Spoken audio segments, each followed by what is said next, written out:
નમસ્કાર ખેડૂત મિત્રો, મારું નામ છે વિજય ગઢિયા।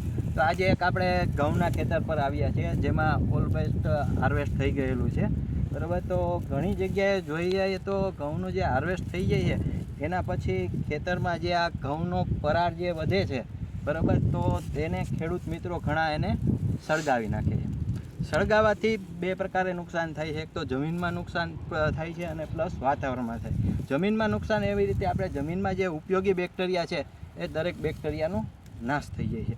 તો તેની જગ્યાએ આપણે એને એક સારો ઉપયોગ પણ કરી શકીએ છીએ, જે આપણે એને એક ઊંડી ખેડ કરીને આ જે પરાર છે એને નીચે અંદર દબાવી દેવાનું આવે છે।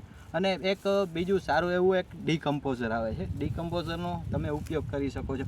એટલે કે 1 એકરમાં 2 લીટર પ્રમાણે આપવાનું હોય છે, બરાબર। એટલે કે 10 થી 15 દિવસના ગાળે ઓછામાં ઓછા 3 થી 4 પિયત આપવાના હોય છે। પહેલી વખત જ્યારે આપો, બરાબર, સ્પ્રે કરવું હોય તો 100 ml પર પ્રમાણે તમે એનો સ્પ્રે કરી શકો છો અને પાછળથી પાણી દઈ દેવાનું આપો।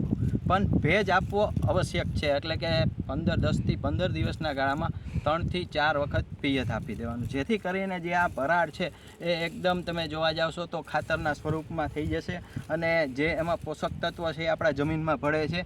એને હિસાબે આપણે જે એના પછીનો જે પાકનું વાવેતર કરીએ છીએ તો એમાં આપણે સારામાં સારો ફાયદો મળે છે। આભાર।